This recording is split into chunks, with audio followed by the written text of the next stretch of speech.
ayiwa o ka fisa dibila taama ye siga t'a la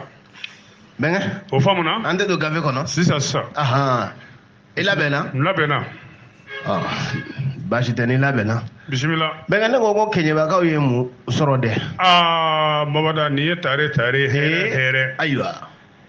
Keɲeba est doté d'une nouvelle direction de l'académie de l'enseignement. O ye nanzarakan ko ale a walawala bamanankan na n'o kɛra Falasa Keyita ale b'i to Keɲeba a bɛ se k'a faamuya a t'an bɛ vacances la ye. An bɛ Keɲebakaw bɛɛ fo. Kosɛbɛ. Dindungolu mɔgɔbaw. Babada. École karamɔgɔw ka ɲɛmaayaso belebele n'o de direction de l'académie de l'enseignement ye. U ye o direction belebele sɔrɔ Keɲeba. Jɔnni kɛra a ɲɛmaa ye n'o y'a directeur fɔlɔ ye. O de ye Sikaso ka den dɔ ye. Bɛnkɛ walawala yanni n ka taa don école la kura ye. Ni donna école la kura ye a b'i kalan kura ye. O de ye Musafa Bamba den ye. Mohamed Basiru Bamba nka ni bɛɛ ko a ma Seyiba. Le tout nouveau directeur de l'académie de l'enseignement de Keɲeba. Pati sakana. Aja. Yɔrɔ kamalen a wulila ye k'i kunda Keɲeba k'a nomele n'o tɛ o y'a sɔrɔ a bɛ yan kapu la yan u y'a nome nin ye sankɔrɔta de ye a ye min sɔrɔ n'a kɛra kunnawolo an bɛɛ lajɛlen ye bolo kelen dugu Sikaso yan Musaba Bamba den i ka dɔn Seba Bamba a selen yen nɔ plaki min bɛ don hali baarakɛyɔrɔ da la o bɛɛ dilanlen kɔ ministère de l'enseignement de l'éducation o t'olu bɛɛ sɛbɛn wa direction de l'enseignement de l'académie de l'enseignement o bɛɛ sɛbɛnnen kɔ k'o nɔrɔ tuma min na o dulonna so jumɛn na so jumɛn o dulonna i k'a dɔn conseil de cercle ɲɛmaa min bɛ yen muso belebele musow la muso kunba n'o de ye madame Bagaga ye yɔrɔ conseil de cercle ye so jɔ wasadenw ye n'o ye maison des élus u y'o de di Seba ma baara banna ayiwa a ko ale tɛna nin kɛ siyɔrɔ ye nin na kɛ bureau ye yanni bureau ka ban jɔ la u y'o kɛ direction de l'académie de l'enseignement a tɛ tɛmɛ nin kan Seba nalen dɔrɔn bonya bɛ mande bonyamasegin bɛ mande i b'a dɔn Sikaso ka den n'a ka bonya bɛ yaala fan bɛɛ fɛ Bamada a taara foli kɛ ɲɛmaaw la sigida ɲɛmaaw a taara foli k'olu la i k'a dɔn ka daminɛ président du conseil de cercle la a bɔra yen a taara préfet fɛ yen k'olu fo ka dugu maakɔrɔ ni dugu laadatigiw ni a dugutigiw a taara foli la yen kɛrɛnkɛrɛnnenya a ta Keɲeba dugutigi n ko n fa don a tɔgɔ an ka baw kunna an ka ba i fa tɔgɔ kunna o tuma n b'a tɔgɔ dɔn i fa tɔgɔ t'an Tarawele bɛnkɛ komi e t'a tɔgɔ dɔn an ka taa a bɛ Keɲebakaw bɛ fo n baarakɛɲɔgɔn radio so minnu bɛ an bɛ foli Kante bɛ Bamada a bɛ Kante fo o la sa a taara foli bila préfet la Bamada président du conseil de cercle o yɛrɛ de y'i k'a dɔn yɔrɔ kurun bɔ kari ka a jurunin tigɛ ten k'a ye don a bɔra a taara foli la maire fɛ yen ni ka taa Keɲeba dugutigi fɛ yen u taalen préfet fɛ yen o de kɛra rentrée officielle de l'académie d'enseignement préfet yɛrɛ ka bureau kɔnɔ ye Seba bɔra yen a taara foli la Keɲeba a jɔn misiri belebele imamu a taara foli k'i to la ka foli kɛ au conseil islamique maaw la Bamada bonya bɛ mande bonyamasegin bɛ mande bismillah a ye Seba a ye Keɲeba conseil local de la jeunesse a y'olu fana bisimila a b'a kalama a y'olu bisimila jeunes ka ɲɛmaa yɛrɛ n'o ka président ye CLJ o yɛrɛ y'a ka bureau d'a ma k'a k'i sigi o kɔnɔ k'u ka baro u ka kuma n baara banna a ye AEM section AEM bolofara min bɛ yen a y'o écoledenw ka bureau ɲɛmaaw sigi a n'olu kumana ko walasa école bɛ se ka basigi cogo sisan Ajade Seba Bamba Bamada a ka cɛsiri a n'o bɔra kabini yan ni Ala ma baasi kɛ nin kamalen Keɲebakaw ye baarakɛla yɛrɛ de sɔrɔ tubaarikala k'a fɔ an bɛɛ ye Sikaso ka ye k'an b'a mankutu nin yɔrɔ tɛ journal kɔnɔ k'an bɛɛ ye Sikaso ka ye k'an b'a mankutu o tɛ dɛ Seba ye baarakɛla de u ka sigi ka académie lajɛ a bɛna école karamɔgɔw kɛ ɲɔgɔn kan a bɛna directeurw kɛ ɲɔgɔn kan Bamada ka baara boloda dacogo min na kalan yɛrɛ bɛ diya Keɲeba ka denmisɛnninw ye o bɛ kɛ n bɛ taa don école la yen tuguni bɛnkɛ a b'i kalan kura ye a bɛ kɛ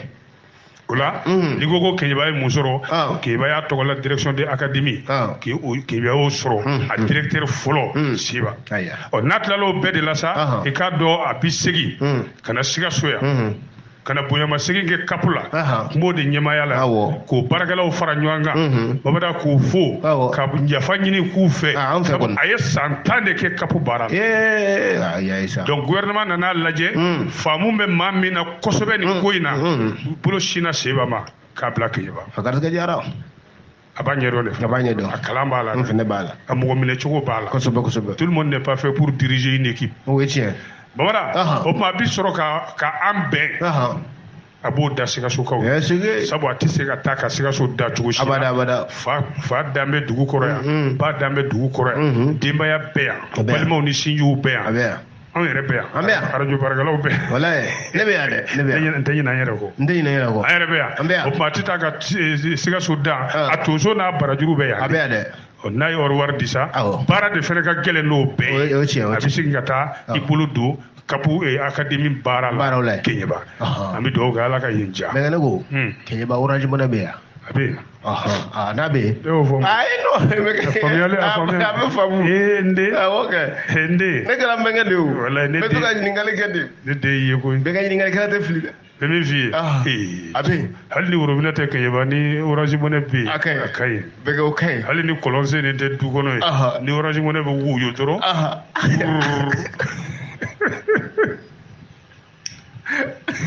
Saba sɔrɔ yɛlɛ bɛ ɲini ka kan tɛ fa. Ne yɛrɛ denkɛ bɛ Keɲeba ye. Énergie la Carlos. A b'a fo. A bɛ Carlos fo. Kosɛbɛ. Keɲeba ye. I ka Faransi maninkakɛ a bɛ bɔ o yɔrɔ de la Keɲeba. Faransa. A taara a bɛ village la yen. Awɔ an bɛɛ bɛ bɔ dugu kelen o. Ne yɛrɛ ko ne ye Sitakilenka de ye. Sitakilenka de ye kɛ. Ne bɔ Sitaki. Yayi sa. Awɔ baara de ye Sikaso. A bɛ ten. N'o tɛ ne ka damanda min bɛ Sitaki la a bɛ damanda 80 bɔ. Sanu bɛ bɔ min na don o don. I ka pourcentage b'o bɛɛ lajɛlen na wa? N ta wa? N ko n ta n ka damanda i b'a fɔ ko pourcentage. Damadenkɛ b'i bolo yan. Ni sanu min bɔra a kɔnɔ o ye ne ta ye. O y'i ta ye. Mais dama wɛrɛw kɔnɔ ni sanu min bɔra an ka 10% b'o kan. Bɛnkɛ bɛ ten Orange Money minnu kan ka d'e ma sa wari b'e kun bɛnkɛ ye dɔ kɛ o ye sɔrɔ b'i la a to ne k'olu Orange Money ta sisan a bɛ fɛ ka Orange Money ci numéro la n'o ye 76 29 62 76 n'o ye bɛnkɛ ka numéro ye sanu dingɛ caman b'a bolo Keɲeba a kana bila ale ma bilen a b'a bila ne ma 74 56 13 34 13 00 e bɛ a ɲagami la dɛ. Ne b'a ɲagami bolo a bɛ bɛn nin tɛ k'i bɛnkɛ ka sɔrɔ tiɲɛ wa ne ko dama dingɛ bɛ n bolo ani ko sanu bɔra a kɔnɔ sanu bɛ bɔ dingɛ bɛɛ kɔnɔ. Aw cɛ. Ne san 20 ne ma sanu hali ne ma garamu kelen bɔ n ka dama. A y'a ka Orange Money caman. Dama 80. 76 29 62 60 a y'a caman. San 20 n ka dama sen ne bi n ma garamu kelen bɔ a kɔnɔ. Non bɛnkɛ de e ta ye birikibɔ dingɛ de ye. An bɛ Keɲebakaw fɔ. Bisimila. Bɛnkɛ. Bamanan lamɛnnen don Keɲeba ko. Kojugu an b'a kalama bɛnkɛ. Bisimila. Bɛnkɛ ne ko gouvernement ye kangari da jɔnni ye. Et quand même tension entre le Mali et la France, 2 points. Le gouvernement malien invite Florence Parly à plus de retenue. O ye nanzaraka wala bamankana n'o kɛra Talibi Baraji b'a faamuya k'a fɔ GMK ye. Bɛnkɛ fu. Fila bɛɛ. Bɛnkɛ bɛɛ ka fisa ni bɛnkɛ min. Mɔgɔ Sidiki Dugaze. Sidiki Dugaze. Ale kɔni. A tunna. A tunna ale kɛra Lulu de sisan. Gansan. Bamada. Mali gouvernement ye kangari da Faransi sɔrɔsiw ka ministre muso in de ye ntɛnɛmuso kɔrɔ k'a k'i yɛrɛ minɛ a ka si a nɛn na. Ah ouais. Le républicain Mali. I b'a dɔn k'a fɔ farikolo kalayalen don an bɛ don min na i ko bi Mali ni Faransi cɛ o de kɛra sababu ye araba tɛmɛnen kalo in tile 26 su fɛ gouvernement ka kuma lasela n'ale de fana an ka mara cɛbɔ ministre ye o tɛ colonel Laurent Safurulaye. A lajɛ ka ɲa. Colonel Ablaye Maïga. Ale bɔra ka Faransi ministre jaabi Mamada kolo ɲɛŋɛ. Ka d'a kan Faransi ministre muso in bɔra ka kuma cɛjugu caman fɔ ka ɲɛsin an ka gouvernement ma. Kuma min yɛrɛ ye an tɔɔrɔ kosɛbɛ ko Mali bɛ kɛlɛtigɛ de la. Ko ministre bɔra ka kuma minnu fɔ ko nin ye kɛlɛtigɛ kumaw de ye ko k'a ɲini k'a fɔ ko Danemark sɔrɔsiw ka taa ka bɔ yan ko o bɔli Mali gouvernement da Mamada k'o ye kɛlɛtigɛ kumaw de.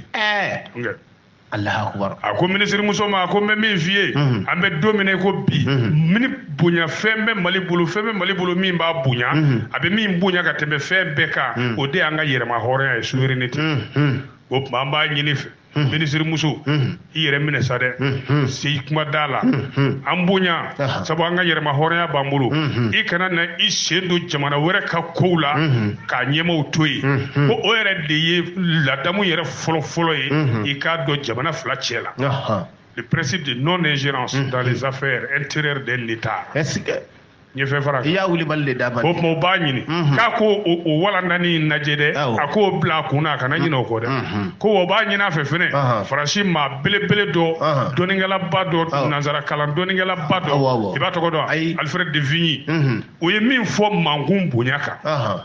Ikasi dala Alfred de Vigny min fo o kan. Ka o yoro in fene leçon naje. Ako leçon. Ha comme an malien ngal dambe ananga lamo chugo an ti kuma ka chaya anga kuma man chade an ga bara de ka cha wa an wule flow bara inde la voilà c'est ça ministre ni fo anga jabarani yere de ka ne ORTM télé abeyena akobo antna an yere bla la kali ko jugula ale ministre nyede le maiga koti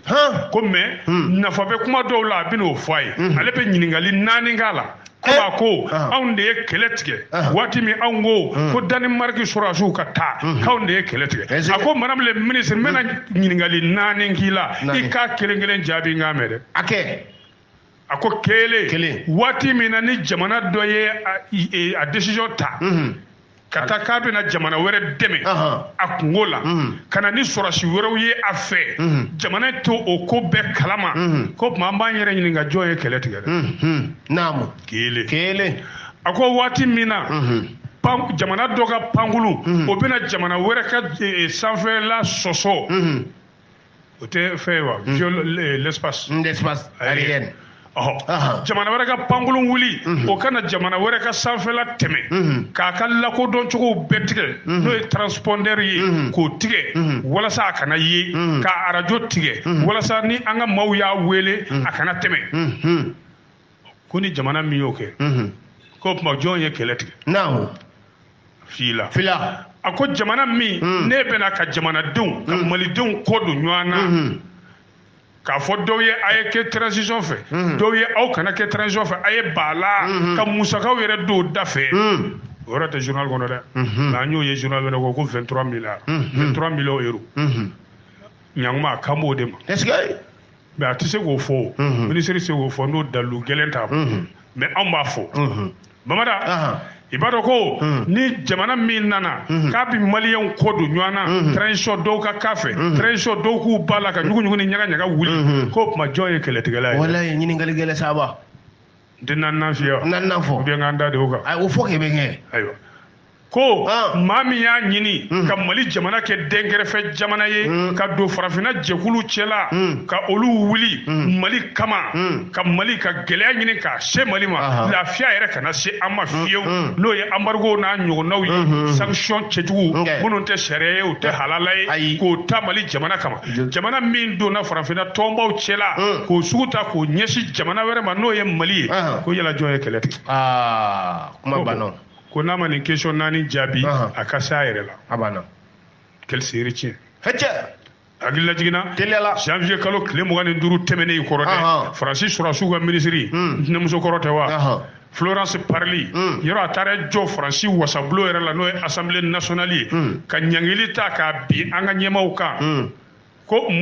kun jumɛn na anw b'a ɲini ko Danemark sɔrɔsiw ka taa o yɔrɔnin kelen bɛɛ minnu nana a mali mɛn u nana takuba ka yamaru de kɔnɔna la ko tuma ko an ka jamana ɲɛmaaw y'o min kɛ k'o ye kɛlɛtigɛ de ale fɛ kɔni ko wa ko Mali ɲɛmaaw minnu bɛ yen bi k'u ye juru bɛɛ tigɛ u ni Faransi cɛ ni o kɛlɛtigɛ banbali camanba de a kun ye nin de fɔ assemblée la ministre bɔra k'a jaabi bɔra an ka foyi tɛ to répondeur kan tuguni dɛ bɛnkɛ ala k'a ɲa ka d'a ma a bolo kɔnɔ ko olu sago min kun bɛ kɛla ya ka kɔrɔ bɛnkɛ k'o bɛ continuer ka taa bɛnkɛ bolo bɛ mɛn bolo kɔnɔ bolo tɛ se ka to bolo kɔnɔ dɛ Babara li fiyɛtɔ bɛ dɔn na n'i ma to k'a kɔrikɔri sɔn a bɛ k'a ɲɛna k'a kelen bɛ kɛnɛ kan o ye tiɲɛ dɛ o ye tiɲɛ dɛ bɛnkɛ ni ala y'i kundamani surunya n'i taara jama la wuli k'i jɔ n'i y'i sigi maaw b'a fɔ k'a mana o ye tiɲɛ dɛ bɛnkɛ siga t'o la bɛnkɛ bisimila bɛnkɛ ala ka ɲa ka d'a ma amin bɛnkɛ ko Mali bɛna bɔ CEDEAO ni UEMOA de la wa nin kuma in de bɛ yan nɔ dɛ wala dɛ le Mali a-t-il annoncé sa sortie de la CEDEAO et de l'UEMOA point d'interrogation ko Mali ko k'a bɛna bɔ CEDEAO ni UEMOA la wa ɲininkali gɛlɛn gafe min ye nin walafi o de ye les challengers ko communiqué dɔ de bɛ ka munumunu bɔlɔlɔsiraw kan anw bɛ nɛn don a la k'a filenkolo ci k'a barakolo ci ko Mali bɛna bɔ CEDEAO ni UEMOA la ko gouvernement yɛrɛ ka kumakan de don i k'a dɔn nin kunnafoni de bɛ ka munumunu bɔlɔlɔsiraw kan ko kunnafoni lankolon don dugutilamangalo don yebalifɔ don mɛbalifɔ don ko nin communiqué ko nin kunnafoni kuntan in a kɔni bɛ munumunu ka caya WhatsApp groupe de kan ani Twitter ale y'a fɔ a écriture ne y'a yɛrɛkɛlen bɔlɔlɔ kan ne y'a ye o n dagawuli terikɛ min bɛ Burukina ye Bobo docteur Papi ale ye ne ɲininka ko loi ɲɛ nin mɛrɛ k'aw bɛna nin kɛ ko n k'a kalanba nin ce n'est même pas bien rédigé faute de b'a n da bɛna s'a ma o la sa nin kunnafoni kuntan in sa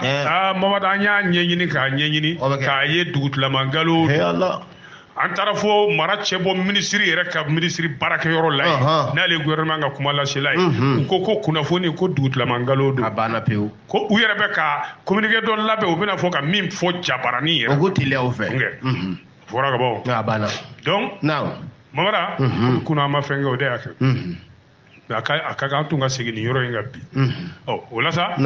i b'a dɔn minisiri yɛrɛ bɔra k'a kuma nkalontigiya ko n'i y'a sɛbɛncogo yɛrɛ lajɛ a sɛbɛn bɛ tubabukan min na Mamada hali lasi sesuruni min ma tɛmɛ jardin d'enfant da la o ka tubabukan jɛlen n'a ye ne m'a sɛbɛn a sɛbɛn même lasi sesuruni qui n'a jamais passé devant un jardin d'enfant parle mieux français que ça n'i ye fɛn fara non i ma fɛn fara nin yɔrɔnin kan bɛnkɛ tiɲɛ waa tiɲɛ n'i ye fɛn fɔ lasi ma bɛnkɛ o bɛɛ ye tiɲɛ bɛɛ sɛbɛnnen don ko hali grammaire yɛrɛ sɛbɛncogo monsieur Tunkara Barawuli n'ale y'a ye dɔrɔn ale bɛ kasi o la ne y'a communiqué in kala tubabukan kolon bɛ nin kɔnɔ kabako don faute camanba de b'a la voilà donc maintenant n'i ye siɲɛtiri min yɛrɛ b'a la n'i y'o i b'a fɔ ko ɲɛbɛrɛnin taama nɔ ne yɛrɛ kɔni ye nin dabali banna ayiwa sɛbɛn fasiriba ko hakilina jiginna janvier kalo tile 9 tɛmɛnen waati min na CEDEAO ye ɲangili belebelew ta k'an sɛgɛrɛ waati min na UEMOA ye ɲangili belebelew ta k'an sɛgɛrɛ Mali ka ambassadeur fɛn fɛn bɛ yen Mali y'o bɛɛ wele fanaw ka ambassadeur bɛɛ wele k'o yɔrɔ kɔni ye tiɲɛ ye nka Mali m'a fɔ a da la ban ko an bi bɔ CEDEAO la ou bien an bi bɔ UEMOA la o ka jɛya bɛɛ ye Alou Diallo, le 25 janvier 2022, challenger. Bɛnkɛ ala ka ɲa ka d'a ma an bɛ foli di bɛnkɛ ma Lasana Sosoko Tripoli ne bɛnkɛ en attendant ka ne ba Anta Diallo fo Bamakɔ nin waati in na ne den fu i den don den fu famana ka to sɔngɔ ma tɛ se k'o di ma to ka kami sɔngɔ di ko n ka to dilan ko komi to de ka di n ye jumadonyaw fɛ o da juma o juma n bɛ dugawu kɛ an ta ye kuma la tile sa bɛnkɛ a tilennen don n'a tilenna ka tɛmɛ nin kan dɔrɔn a bɛ kari bisimila nisɔndiyara bɛnkɛ ne ko CEDEAO ye mun de fɔ o CEDEAO kelen wa Mali kan wa deux points la CEDEAO note qu'elle n'a pas été consultée sur une proposition de calendrier pour les élections o ye nanzara ka wala bamanankan na de bɛnkɛ CEDEAO maaw ko a jamanakuntigiw ko olu ma kunnafoni dɛ olu ma ɲininka kalafili donna Mali ɲɛmaaw fɛ ko fɛn ma fɔ olu ye fɔlɔ dɛ les républicains Mali de ko bɛnkɛ ka nin walawala tan dɛ n bɛna walawala o n'a dɔn mɔgɔ bɛ min na o nin ma walawala ne bɛnkɛ Segu Baraji Bari a t'a faamu Bamada i b'a dɔn k'a fɔ kunnafoni in bɔra k'a da kɛnɛ cancarankan de kan araba kalo tile 26 janvier kalo in ko don CEDEAO ko k'olu nisɔndiyara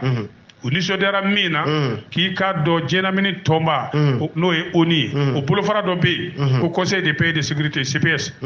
olu jɛna ni ɲangili ninnu ye Mali kan ko CEDEAO kɔntanna o la kosɛbɛ o la sa Bamada Union africaine olu fana ye u ka kɔkɔrɔma dɔ di ɲangili ninnu kan min dara Mali kan ayiwa CEDEAO y'a yira sa kunnafoni in kɔnɔ k'a fɔ ko olu ma ɲininka an ka jamana ɲɛmaaw fɛ kalafili waati ko la dɛ kalafili bolo dacogo u ma ɲininka o la nka u y'a yira k'a fɔ ko tɛmɛnen na u kɔni tun ye kalafili bolodali min kɛ ka ɲɛsi ka lase olu ma Bamada ni o de tun ye ka dɔ fara fanga furancɛ fanga kundama kan san 5 k'a fɔ ko kalafiliw bɛ taa kun cɛ fo 2025 k'olu ma jɛ n'o ye u ma jɛ n'o ye dɛ ko n'u b'a fɛ ka ci lase olu ma ka waati wɛrɛ bolo da waati min ni o bɛ se ka kɛ waati un délai raisonnable bɛnkan voilà min bɛ bɛn ta kɛ parce que o y'olu ka raisonnable o ye min ye voilà hakɛla kɔni ayiwa u ka communiqué Mali kan u y'a jira k'a fɔ ko CEDEAO olu kɔni baara minnu kɛra Nations Unies ka bolofara in fɛ n'o ye Conseil de paix et sécurité u ka réunion 1777 ani Union africaine u ka tɔnsigi min kɛra janvier kalo tile 14 tɛmɛnen Mali situation kan u k'olu nisɔndiyara u b'u fo u ka kɔkɔrɔmadon na olu ka ɲangili na ka ɲɛsin Mali ma babara communiqué min bɔra i k'a dɔn CEDEAO jamana ɲɛmaaw ka tɔnsigi 4nan fɛ 4e sommet extraordinaire tɔnsigi 4nan barali o 4nan min kɛra janvier kalo tile 9 tɛmɛnen babara nin don ni maliyɛnw tɛ ɲina nin kɔ abada ni a tɔnsigi kɛra Ghana o de ye ɲangiliw ta ka ɲɛsin Mali ma a kɛra o tɔnsigi de kɔnɔ u y'a jira k'a fɔ k'i k'a dɔn CEDEAO yɛrɛ ka tɔnsigi 60nan sommet ordinaire laadala tɔnsigi 60nan o tun kɛra décembre kalo tile 12 tɛmɛnen Abuja Nigeria n ye n ka denmisɛnniya kɛ yɔrɔ hakili b'a la i y'a faamu u y'a jira k'a fɔ ko an ka jamana ɲɛmaaw n'o ye transition maaw ye k'u ka kɛ cogo bɛɛ ka kalafili bɛɛ don bolodalen ma n'o ye nin kalo tile 27 k'an ka ɲɛmaaw nana ye k'a fɔ o tɛ se ka bɛn u ye kalafili bolodali ko kura min kɛ k'o lase olu ma jamanakuntigiw ka tɔnsigi la décembre kalo ko olu bɛna fanga bila ka élection kɛ fo décembre kalo san 2025 o k'olu y'a ye k'a fɔ olu tɛ jɛ ni o ye sabu o tɛ sariya ye ko n'u nana n'o boloda cogo ye k'o kɔrɔ u b'a fɛ ka ngwara don bɛɛ jɛ fanga la Mali la yan u ye welewele de da an ka ɲɛmaaw ye k'u ka kɛ cogo bɛɛ la ka kalafili lafiyalen kalafili jɛlen kalafili min ni bɛɛ bɛ sɔn a jaabi ma k'u k'o boloda waati nɔgɔmani kɔnɔ dans un délai raisonnable CEDEAO y'a k'a fɔ ko olu ma ladɔnniya dɛ fɛn ma f'olu ye o kɔfɛ kalafili ko ka Mali la kuma wɛrɛ ma f'olu ye dɛ ko n'o tɛ n'u b'a fɛ ka kuma olu fɛ ka laɲini kɛ ka waati wɛrɛw boloda ko u b'o tɛmɛsiraw dɔn an ka ɲɛmaaw k'u b'o tɛmɛsiraw dɔn ils savent comment recourir au canaux de communication en place CEDEAO ko ko hakilina jiginna olu kun ye kunnafoni dɔ di janvier kalo tile 9 ka ci lase conseil des ministres n'o ye ministres ka tɔnsigi belebele k'u ka wuli ka don Mauritanie u ka wuli ka don Algérie k'u ka fara u kan ka ɲangili ninnu kɔkɔrɔma don CEDEAO kɔni ye kuma kuncɛ ni min ye k'olu kɔni pɛrɛlen don sigilen don labɛnnen don ka baara kɛ n'u jɛɲɔgɔn bɛɛ ye ko Mali b'o la dɛ ko walasa fɛɛrɛ bɛ se ka sɔrɔ fura bɛ se ka sɔrɔ cogo min Mali ka gɛlɛya la nin kɛra Nigeria capitale la Abuja le 24 i ka denmisɛnniya kɛ yɔrɔ min na awɔ le 24 o tɛ dimanche tɛnɛ tɛmɛnen voilà commission CEDEAO Ala ka ɲaga da source le républicain Mali a ye sanction sigi an kan a tila ka yala ka taa mɔgɔ wɛrɛw nɔfɛ k'olu fana ka aw dɛmɛ ni kabako ye a bɛ kɛ cogo di bɛnkɛ voilà nin ko in kɔnɔ ka dun a ko kɔnɔ ka dun kojugu mais Mali bɛ ka fɛɛrɛ min kɛ nin o de y'a kɛcogo ye an bɛ bɛn Ala o an n'u bɛ bɛn Ala o e na k'an bɛ tiɲɛ a la an n'u bɛ bɛn a la mais an n'u tɛ bɛn a la ten de ten tɛ ko dilan ten tɛ ko dilan dɛ bɛ an bɛ bɛn a la dɛ mais bɛɛ ka yɛrɛma hɔrɔnya bɛ bonya k'a labato n'o tɛ coup d'état man ɲi voilà ne b'o fɔ ka segin k'o fɔ ne tɛ coup d'état fɛ tɛ coup d'état fɛ a bɛ jamana sigi kɔ mais ko dɔ ka fisa ko dɔ ye dɛ o ye tiɲɛ dɛ ko dɔ ka fisa ko dɔ ye bisimila bɛnkɛ ne ɲama mais coup d'état mun de bɛ k'a caya anw fɛ farafinna yan bɛnkɛ de don dɛ le bɛ k'an da don dogodogoni kɔnɔ an ma se ɲɛfɛ fɔlɔ an ka taa ko bɛnkɛ pourquoi le coup d'état est permanent en Afrique ne ko i ye ɲininka ko mun de kɛ bɛ ka coup d'état caya farafinna tilebiya fan fɛ kosɛbɛ farafinna yɛrɛ n bɛna jaabi komi le démocrate y'a fɔ cogo Mamadu b'a dɔn farafinna kɛrɛnkɛrɛnna a jamana minnu bɛ Sahel ni Sahel dugumala la n'o ye l'Afrique subsaharienne Mamadu i k'a dɔn jamana caman de bɛ yen n'i y'u ta lawale la u marala ni jagoya fanga de ye n'a tun bɛ f'o ma ko fanga o y'a sɔrɔ hali jɔnya juru mana fɔlɔ dɛ n'o ye colonisation ye an ka masakɛ bulo minnu kun bɛ yen empire ninnu ani royaume ninnu olu minnu tun bɛ yen lawale la mamada o bɛɛ kun ɲɛmaaw ye i k'a dɔn jagoya fangatigiw de o y'a ɲuman ye dɛ n'o tɛ maa fa ni dantɛmɛ wale fanga tilew de tun don ayiwa an tor'o la jɔnya juru ma na sa wa n'o ye période coloniale ye i ye ɲininka de dɛ Surasiw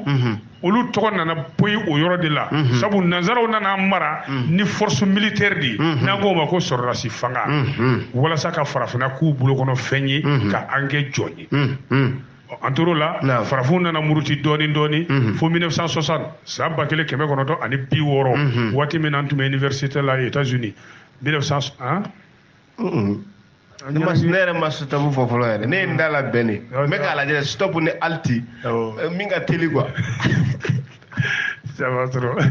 parce que stop kuma dɔw la i bɛ temps dɔɔni ta ka sɔrɔ ka jɔ quoi mais alti kɔni i tɛ se tɛ jigin dɛ tonton Ɲangi b'a fɔ ko n den i bɛna kɔrɔbaya ni tonton yɛrɛ ya i bɛna kɔrɔbaya ni fa ye ya 1960 e bɛ université la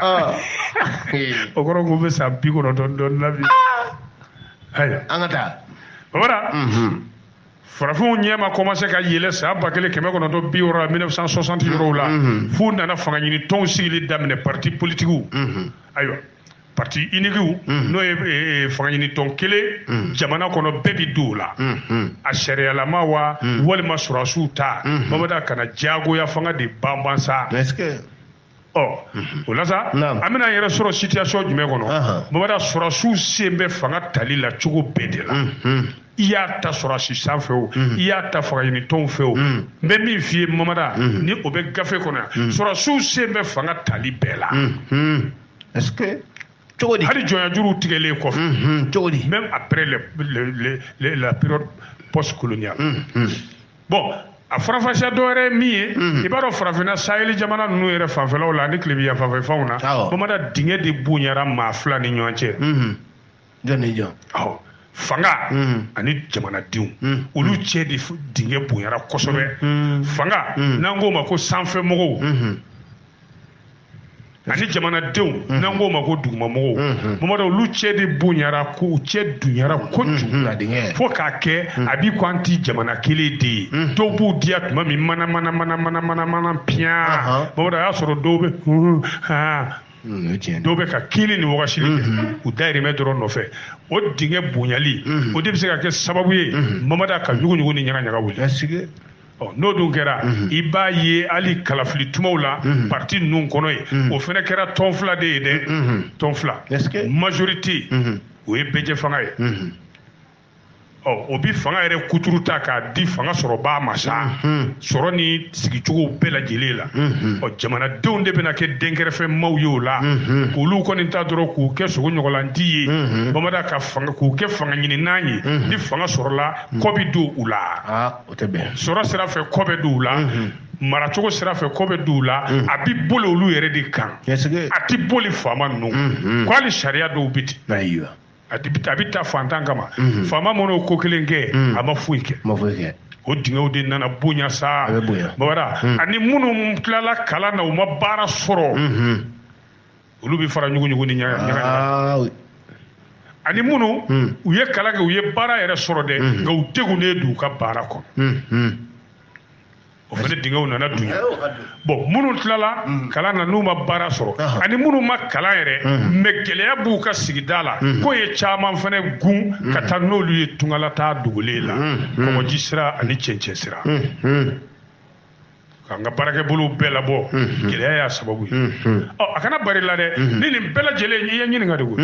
ni nin bɛɛ lajɛlen ye ɲɔgɔn sɔrɔ jamana min kɔnɔ ne fana bɛ ɲininkali lasegin e ma yala o jamana in bɛ se ka basigi wa ayi mun nana kɔgɔ yɛrɛ k'a tɔ la lakanabaliya lakanabaliya kɛra sababu ye o ɲɔ ɲɛkojugu dugu dɔw bɛ yɛrɛ hali u dayirimɛ u t'a sɔrɔ sabu u ye sɛnɛ o sɛnɛ kɛ o bɛɛ jeni na k'u bali ka taa foro la ka t'u ka suman dugu yɛrɛ dɔw wulila yɛrɛ dugu tɛ yen tuguni ayiwa ko yala nin bɛɛ mana fara ɲɔgɔn kan o dusuw tɛ kami wa a bɛ kami ayiwa sɔrɔdasiw olu ni coup d'état ko mais bɛɛ bɛ se ka sɔrɔsi de ye ten ala lamɛnbaw n'i ko coup d'état bɛɛ bɛ se ka sɔrɔsiw de ye o bɛ da coup d'état sugu ka ca o la sa ni ni ɲugu ni ɲagaɲagaw de wulila a fɔ ko ne de y'a f'i ye n y'a ye gafe kɔnɔ mamada cɛ si tɛ yen k'i bɛ coup d'état kɛ k'i ni sɔrɔsi bolofara dɔ tɛ ɲɔgɔn bolo dibi la o tɛ yen n'i ye coup d'état kɛlen yɔrɔ coup d'état civil bɛ yen coup d'état militaire bɛ yen coup d'état constitutionnel bɛ yen mais nin si tɛ taa sɔrɔsiw kɔ k'i bɛ taa sɔrɔ fanga ɲinitɔ ninnu dɛ u ni jalatigi dɔw bolo de bɛ ɲɔgɔn bolo o tuma n'u ko paraw olu bɛ don dɔn na u y'u sen don a la sa u m'u sen don a la mais fɛn fɛn bɛ se ka ku in bali u b'u sen da o bɛɛ kan ayiwa o la sa k'i b'a ye k'a fɔ jamana min ye I mara jɔnya juru la o de fana ka maa sugandilenw olu de bɛ wuli o coup d'état ko in na n'olu wulila olu ni sɔrɔsi bolofara minnu ka di olu n'o bɛ kan kelen fɔ yɔrɔ nin tɛ gundo ye maa si ma o parti politigiw n'o ye fanga ɲini tɔnw ye minnu kanko ka bon kosɛbɛ politiki yɛrɛ la jamana kɔnɔ olu de bɛ tɔndenw ta tɔnden jumɛnw sɔrɔsiw yɛrɛ cɛ la u ka maaw bɛ sɔrɔsiw cɛ la o b'a yira k'a fɔ parti ɲɛmaa tɛ yen n'i b'a fɛ ka sigi jamana kuntigi sigila kɔnɔ f'i ka colonel caman walima général caman k'i teri l'armée la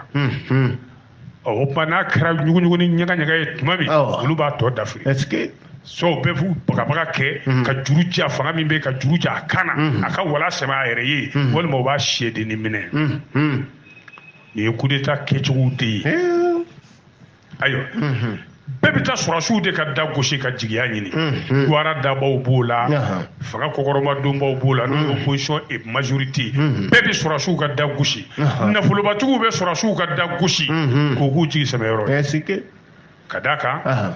parti politikimaw olu mago bɛ jamanadenw na jagobakɛlaw olu mago bɛ jamanadenw na sɔrɔsiw olu mago bɛ jamanadenw na ko n'u bɛ ɲɔgɔn sɔrɔ yɔrɔ kelen k'o y'o dɔrɔn de ye dɛ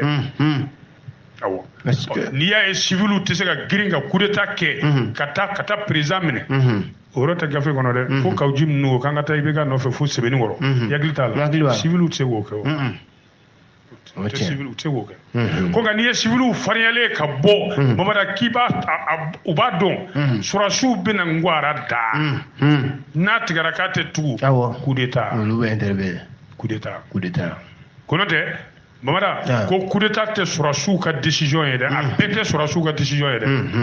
sɔrɔsiw ka décision f'a ka kɔkɔrɔma don ni jamanaden dɔw de ye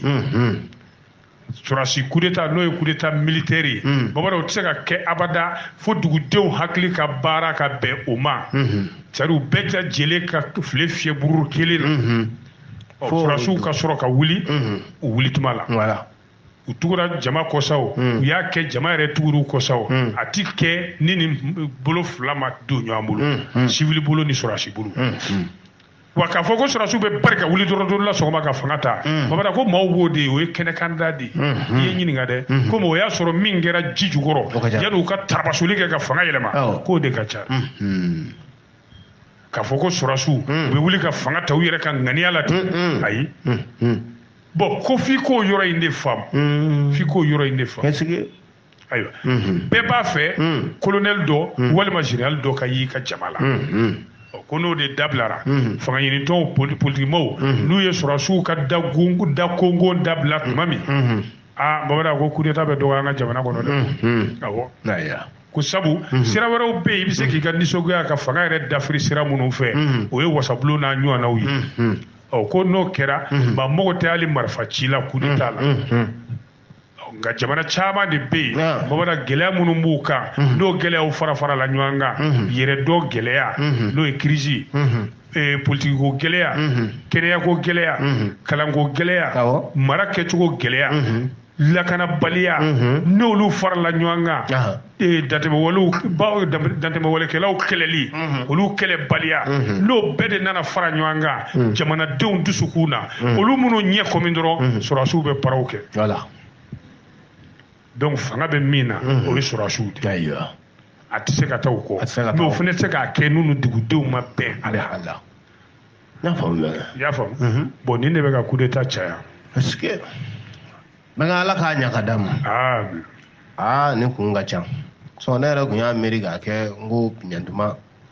mundo ko uba fo kanga uba fo we jamana de una boka kala filo menin kala filo yo kuma uno ube baraka ni okuma to masaka ka hakilina ka jamana mne wala parce que to buga masugandilo ndo a chama yo de a chama yo de na fene bolo kala ngwara da ton opposition we munu mbane do to budi voilà ni opposition ni jamana marabaga koro ni opposition bene c'est que fanga min be marabaga koro en to fe donc abi fara gwara dalaw kan voilà non te min be fanga la na aka moye oyi u be gwara dalaw furugi de ko to bu fasa iko to bu fasa iko to ton ni me ba bu furugi ya ton ne be furugi ya ben ni tara bina atara furu la kungo na sa ateto ga tile to nganga afo tara furu la brili ma inche janko ma te Sénégal brili ma inche janko bo ya ima wafla bi bla bla duguma ka ke 200 mètres ka ta ki ka beto mo 200 mètres ka to sa wafla bi daga boya fara masangare simo ga bitigi la New York ko ni en ko la wuli nye fen feta bebe mina mbe prix fo Amerique o kolokolo wat o ikeli bishi mame go ema wo gibi biri afo Abidjan wa ya to ngere ko Abidjan New York ngo be ngo maine ayigo ko o kara muye ay ne wa d'accord nyana go yigo ko o kara mishi ni tu yo fo sisa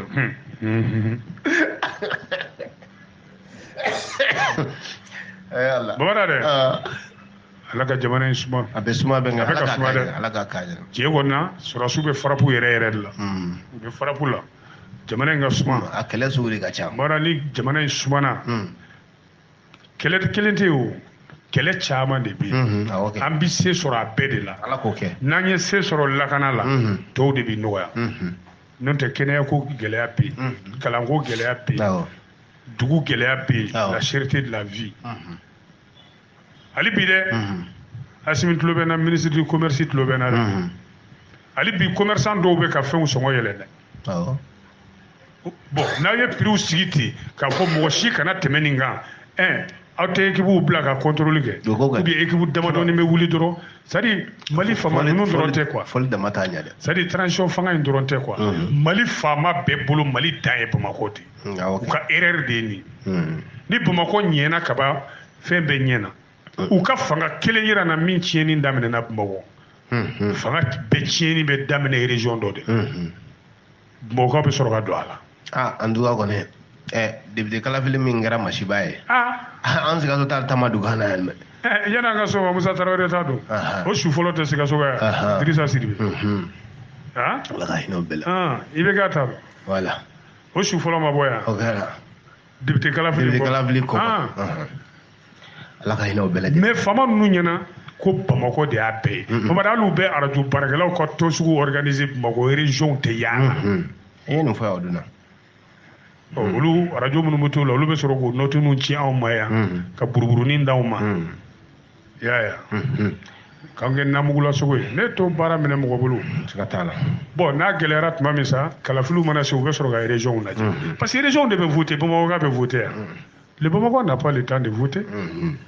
o waati de la n'u sera an ma yan an fana b'an ka san nasɔngɔ bɛɛ bɔ o kun ne b'o san yɛrɛ kɛ don o don ni ma kami 5 faga n ka so n bɛ saga faga juma o juma ka fantan wele ka giribudeniw wele o ka ɲi bɛnkɛ ne an ka taa ayiwa jɔnni minɛna jɔnniw minɛna de jɔnniw minɛna Lazi Sezuru n'a ka délégation a n'a tiɲɛnikɛla ɲɔgɔn o minɛna min business dɔ la ko business de graine médicinale e kan t'o ma de gros bonnet grigé de 351 millions nin kɔni nanzarakan ko ale bɛnkɛ est ce que tɛ ɲɛna bamanankan na sinon ni ma nin yɛlɛma fɛn min ye ne bɛnkɛ Burama a t'a faamuya k'a fɔ yangi ye dɛ a ɲi dafara sisan yangi ye marifa bila a y'a bila marifa dulon a tɛ ci a tɛ bila k'a Tarawele nba Bamada nin fɛnɛ zo modèle dɔw de ye olu de bɛ maaw gosi Bamada u ye gosili kɛ waritigiw la fo 300 ni 51 cogo di benga bo ke cogo di ne yɛrɛ ka 35 millions b'a la ala ka do i garisɛgɛ la ayiwa Seneweb de y'a fɔ dɛ Seneweb bamanan b'a dɔn bɔlɔlɔ sira kɛlɛ bilama jamana o jamana n'i y'a kɛ tulonkɛfɛn ye u b'i ka jamana ci la lutte contre la supercriminalité tulonkɛ ko tɛ dɛ ayiwa o cakɛda min sa n'o bɛ nin jamana in na n b'a jamana in fɔ dɛ pour que bɛɛ k'i yɛrɛ kɔlɔsi hali ni tɔgɔ yera la n b'a fɔ dɛ Sénégal don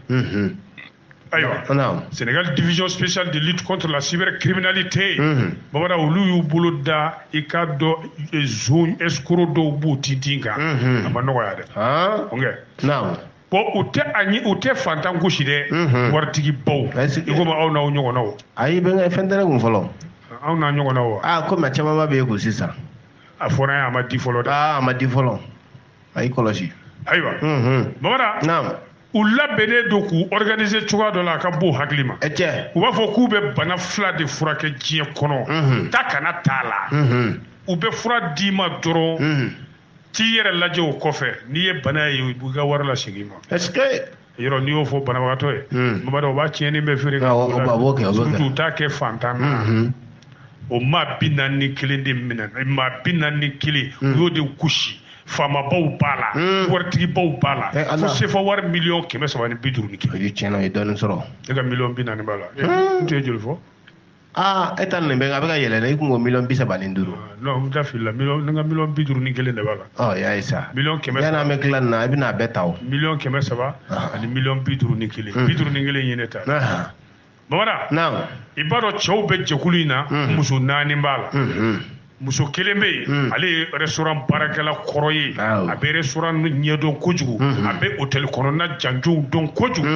dagabana muso don mamada ani jɛlen ko tɔnkɛ ɲɛkilinin ka bo i ko sikɔlɔ mamada ani cɛkisɛnin bɛ mulu ko malaka fitiri bɛ ka se a fɔcogo dɔw bɛ yen a bɛ maa ka seliji tiɲɛ a ka maga n'o bɛɛ y'a ye seliji segin a kan ma seliji ta fɔlɔ i m'a ta fɔlɔ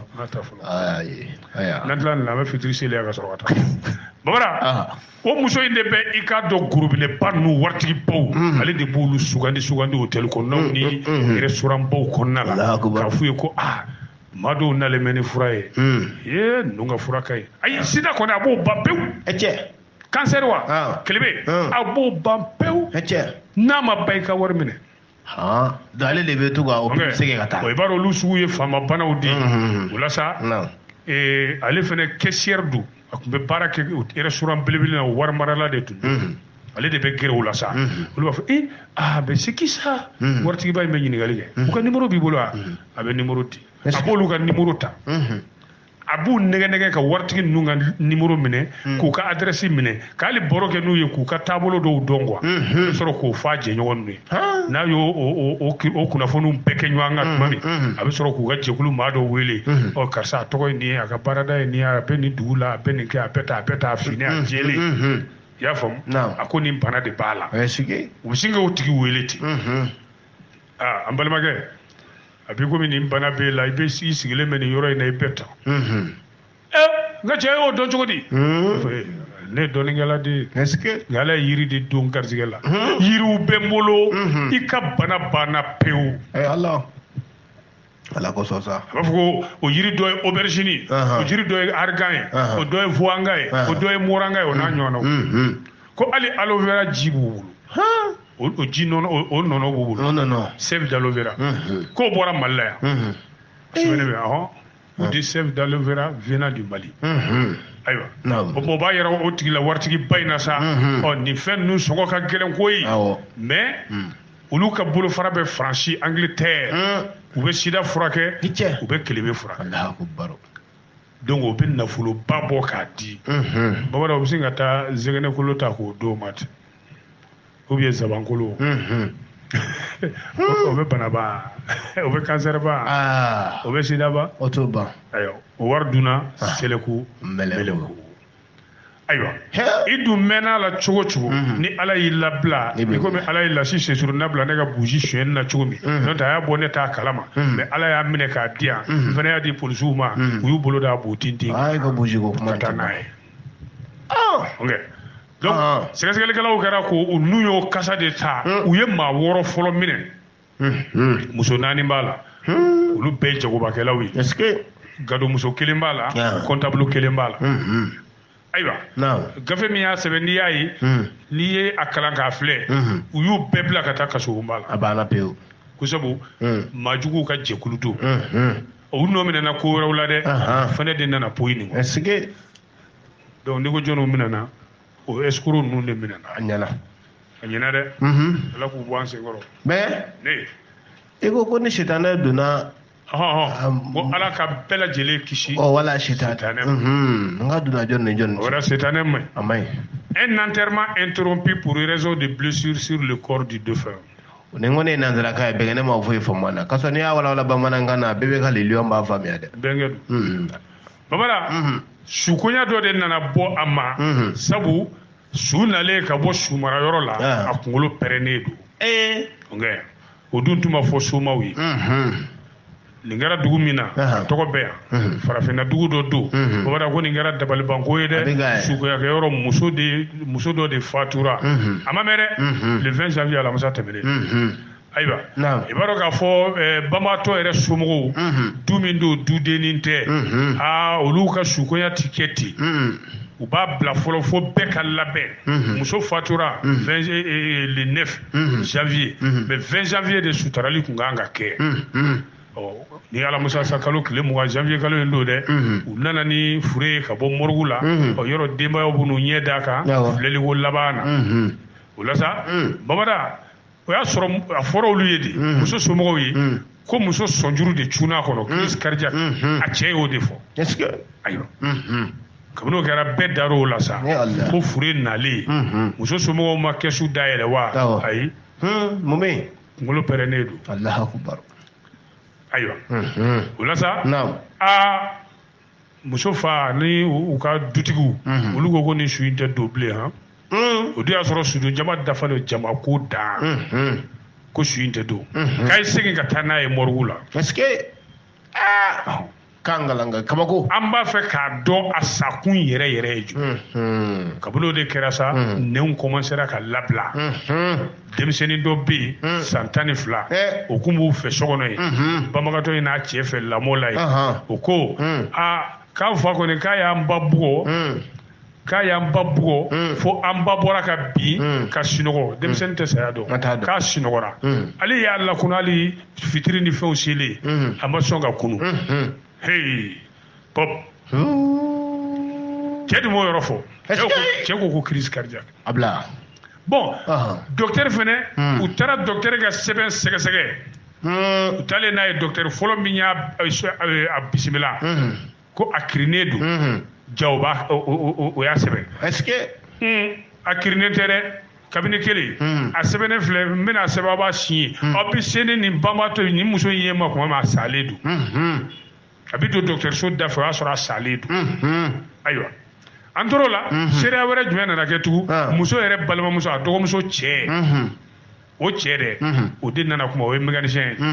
o nana kuma ayiwa o ko sigiɲɔgɔnw ka fɔli la ani muso kɛlɛla de ale ye muso gosi ni kolonkalan de Allah a ye muso gosi ni kolonkalan ye muso ma bɔ ka bin wa a bolo ko bɛ tila ka wuli a yɛrɛ ale t'a la wuli k'i tilen ka taa ka baarayɔrɔ la muso dalen don a y'i tilen ka taa k'a teli la a sigilen de sa ka n'a ye muso b'o dayɔrɔ kelen in na ye den sigilen b'a kunna u b'a fɔ ko a ma wuli fɔlɔ n'a wulila a bɛ n sigilen sɔrɔ yan fo k'a sigi su fɛ ka bɔ a teli la a nalen o de la sa a yɛrɛ y'a ye k'a fɔ muso tɛ yen donc a sɔrɔla ka kunkolo in de mɔntɔn k'o labɛn ko ɲuman k'o jeliw susa ko ɲuman jeli min b'u yɔrɔ k'o bɛɛ bɔ yen ko ɲuman ka sɔrɔ ka muso ta ka taa n'a ye dɔgɔtɔrɔso la ayiwa kabini ni seereya fila fɔra u ka su waranga sisan babada ka taa sɔrɔ kolonkalan in y'a kun pɛrɛnden ayiwa o la sa kuma tɛ se fanga tigilamɔgɔw ma sa wulibali don dɛ a bɛ se o yɔrɔ de la u taara kuma di gendarme chef ma le CB la gendarmerie o dugu in na ye la gendarme CB i t'a tɔgɔ dɔn commandant Mamada Dani Damanga CB de gendarmerie de la ville là. Ben kala ko mo ntoma inde. Nga e nga fulu. Ah? Dani Damanga o be mo to ko ngeta. An to de ngo inde toma. Pour ça na ko le commandant de brigade CB Abdoulaye Chouad Traoré Mamada Da ani Damanga ika téléphone numéro re bébé. Asango ni benga. Ni chenena. Katabi. Ibe ka chenena ne ra de ziza. Kata dugu na. Ah OK. Ko ingara dugu. Mais machibaye. Je te dis. Donc général nana u bolo da che botintinga katanaye. Allahu akbar. Ko akoto ana sege ni ga di babaji ma. Singatola. Abi toma fo Italie. Obbe to kuma. Ko to ko Abdoulaye Chouad Traoré. Ouais. Ko chose Jumara.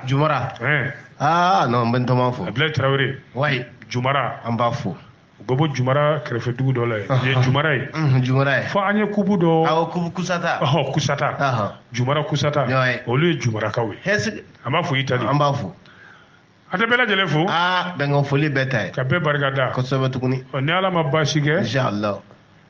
sini juma ay se ibena na fili no fa ibara ni fende ngu be fili do na ese sini de dimanche sini do sini ni sira ka sini fa orange mo na be chima sini do mi aw afonga da be do mi na bi de abe ko nga fo to la sini ko ni sini do ndo sini be do ngun kli hage ma o orange hage wa hage be chima ame do nyima na bi ne ba do ne kunti yawo orange ko fa fa ala ta do ka tara juma la bi nyina ko tara juma la kalma yi hakli wulini sini sibiri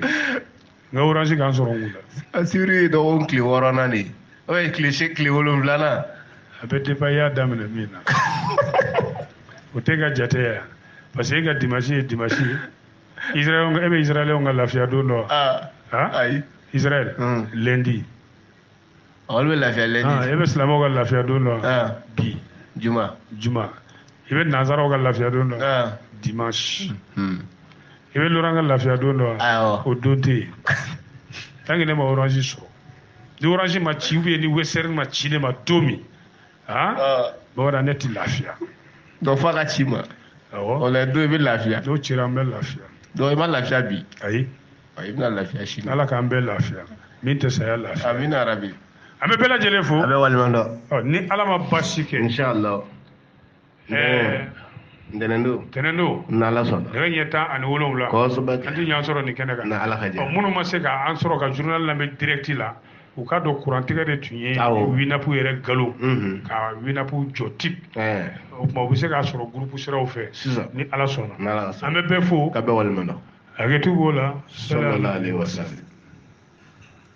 aw maa minnu sigira ka dɔnkibaro kɛnɛ lamɛn arajo Urale FM kunkan fɛ bi aw tulo garisɛgɛ kɛra min ye o kɛra nin ye mali kɔnɔ a n'a kɔ kan an n'a fɔ ko ka an na aw bɛɛ don na nataw la arajo Urale FM kunkan fɛ